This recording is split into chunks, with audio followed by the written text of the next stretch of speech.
Re-react lang tayo mga kababayan patungkol doon sa pangyayaring pag-imbestiga ng ICI, ng DPWH, kasama itong si Mayor Magalong bilang advisor ng ICI mga kababayan natin, mukhang palpak at umuwi yatang walang bit-bit na konkretong investigasyon or wala silang findings, walang nangyari. Sa madaling salita, kasi kita nyo naman kanina, parang naghahanap lang sila ng gagamba doon. Parang naghahanap ng gagamba doon sa Shrine Hills. Ewan ko kung nanghuhuli ba ng manok or nagmanihunt. Pasensya na ha, pero parang may something na mali kasi bakit ninyo dito mag-imbestiga sa Davao? Gayon nga, palagi na natin sinasabi na ang nangunguna na malaking anomalyang flood control nandyan sa Manila, sa Bulacan areas, diyan sa may Pampanga. Ayan, kita nyo ilang bilyon-bilyon yan. Ni wala mang Davao makita natin diyan, pero bakit dito ninyo iniimbestigahan sa Davao City? At nagmukha kayong, alam mo yung katawa-tawa. Oh. Wala na kayong ibang makita na pag-iimbestiga, doon na lang ninyo tinitira sa rock netting. Oh, alam nyo, may mga lindol, dinaan nyo na lang doon sa pag-check ng mga rock netting, yung mga cyclone, mga alambre, cyclone wire.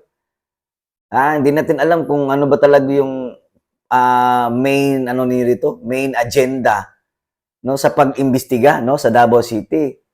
Pero kaso nga lang na talagang nakita natin na mukhang katawa-tawa talaga kasi wala mang iba, nandun man kayo sa kabagnutan. Nandun man kayo sa mga ilalim dun sa mga punong kahoy, maraming mga alam mo yung mga damo-damo, di ba?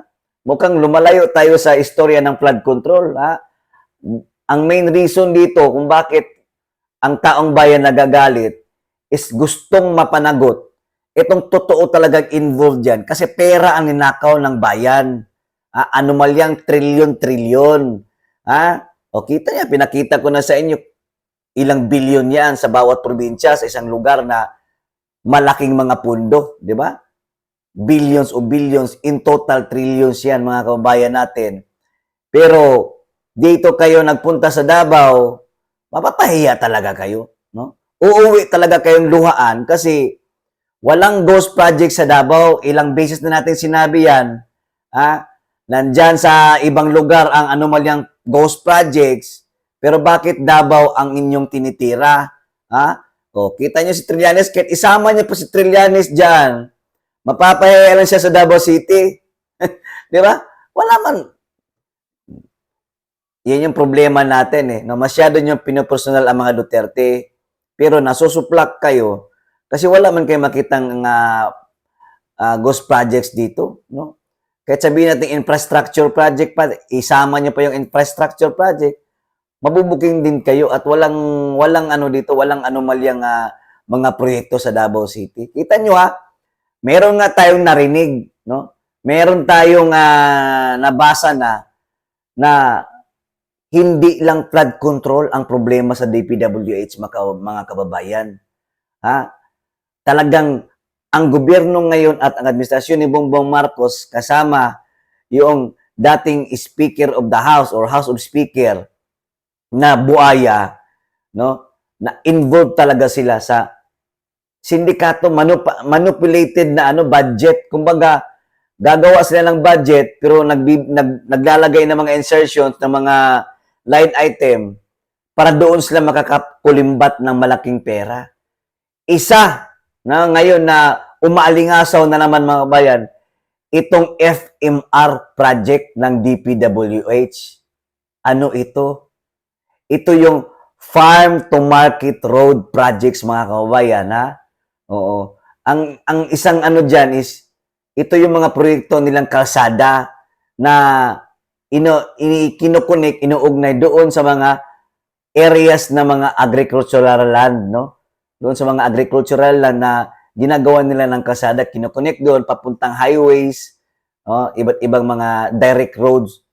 Yun ngayon ang isang tinitingnan na malaking kinulimbat nilang pera. Involved si Saldico at si Martin Romualdez, mga kababayan natin. Nakakahiya ito mga taong to. Pilit ninyong nililinis ang tunay na nangyayaring nakaw ninyo sa bansang Pilipinas. Pilit pinagtatanggol ng inyong mga aliporis na mga bayaran. Kasi sinasabi nating bayaran. Bakit mo ipagtatanggol yung mga hinayupak na mga kawatan? Ibig sabihin bayaran ka, nabayaran ka. Di ba? Ganon yung talagang totoong istorya dyan. Huwag na tayo magpaligoy-ligoy. Bakit mo ipaglalaban yung isang taong politiko na alam natin may bahid ng korupsyon at klaro-klaro na isinambulat na yung pangalan nila, tapos ngayon, ipagtatanggol ninyo. Ibig sabihin, meron kayong involved kayo dyan, kumbaga, nabigyan din kayo para kayo ay, magsalita dyan, magpakalat ng mga pagtatanggol laban dito sa kanila. Alam naman ng taong bayan, hindi ninyo maluloko. Guilty talaga kayo sa malaking anomalya dyan sa DPWH. DPWH ang tinatarget nila. Kasi malaki ang pera, malaki ang budget, madaling lituhin ang taong bayan, pero ngayon, talagang ang gaba, dili magsaba. Eto mga bayan, panoorin natin yung video, kahapon yun, na parang naghahanap ng, ewan ko kung anong hinahanap nila dyan. Papakita na lang natin itong video na to. At kayo nang bahala mag-react mga kababayan, dito kay Mayor Magalong, wala tayong magagawa, trabaho niya yan, pero mapapahiya talaga kayo dito, sir. Kaya siguro hindi sumama si Vince Dizon. Kasi wala talaga siya makita sa Davao City. Except sa ibang probinsya ng Davao. Kasi malaki ang Davao. Mga kayo mga kulang sa untog. Ang Davao po or the region sa 11. 5 po to. May Davao del Norte, de Oro, Occidental, del Sur, del Norte. Okay? Para lang sa kalaman ng lahat. Huwag ninyong punteriyahin yung Davao City kasi iba yung iba't ibang probinsya po dito. Ito yung video mga kabayan para sa mga idol ninyong mga loyalist ng tanga kayo. Ito po.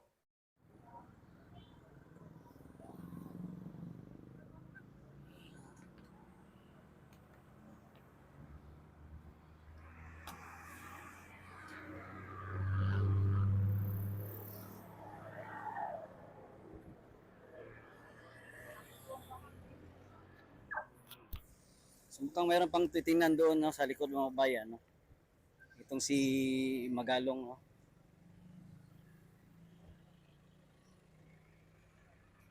Check natin.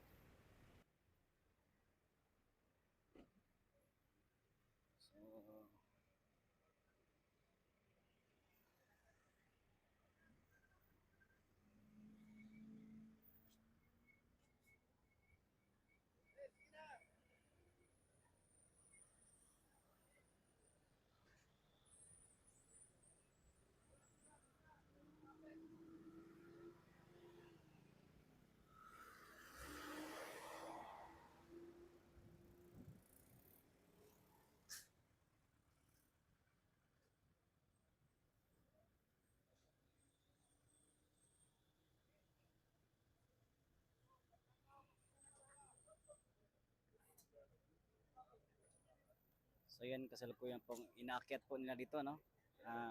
Check na dito yung sa likod. Yan po yung mga maraming yan rocknet yan, no? Na posible pag may lindol magkukos po ng landslide. So isa ito sa mga tinitingnan nila mga bayan natin.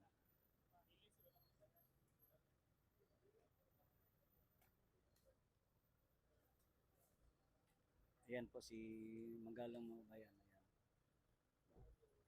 Inakyat na po nila yung kasama po ng mga SWAT, mga kapulisan at itong mga empleyado po ng DPWH.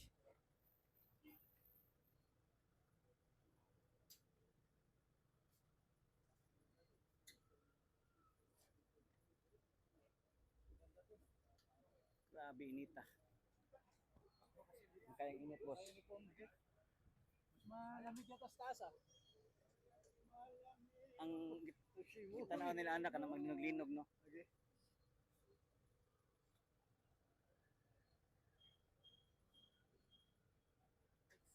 Ay sige sige po, sige ma'am.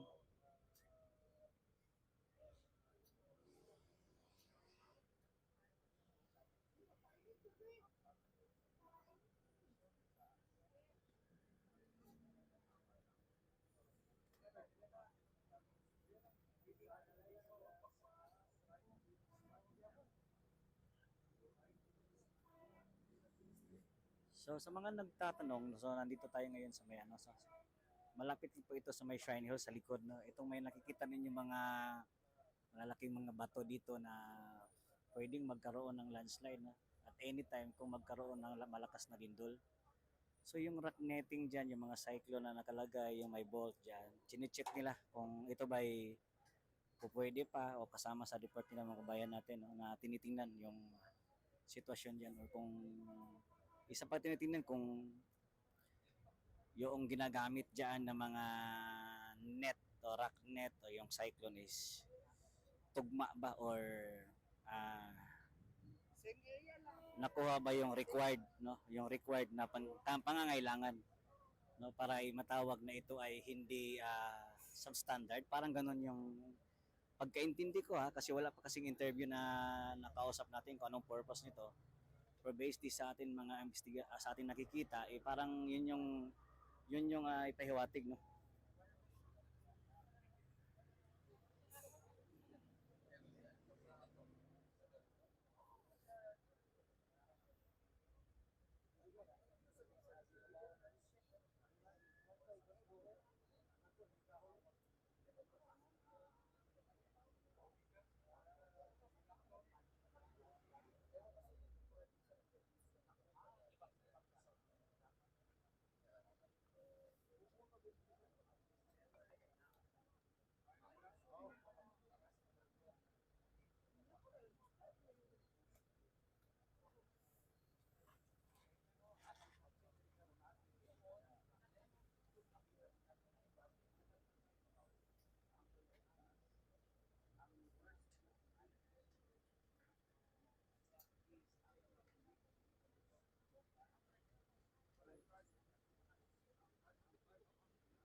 Okay lang ito kung pagkakataon ng tao.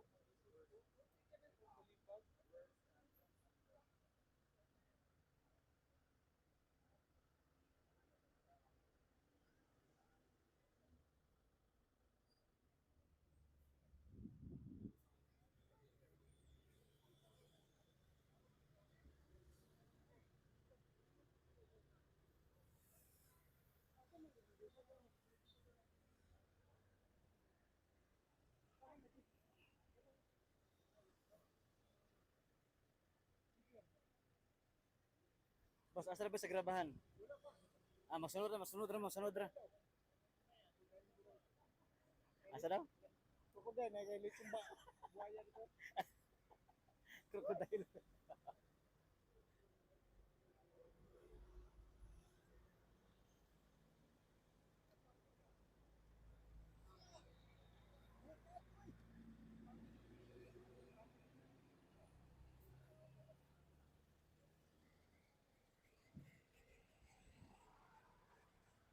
So yun po no, na nag-cause po ng traffic dito no, yung humina po yung daloy dito ng mga sasakyan dahil nga sa ICI no investigation ng infrastructure.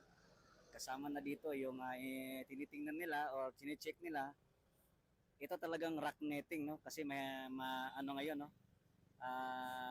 palaging lumilindol so tine-check nila kung yung ginamit na rock netting mga cyclone yung mga gamit diyan na pag-prevent no para hindi siya mag-cause ng landslide. Yan yung tinitingnan ngayon ni Mayor Magalong ng ICI. Kaya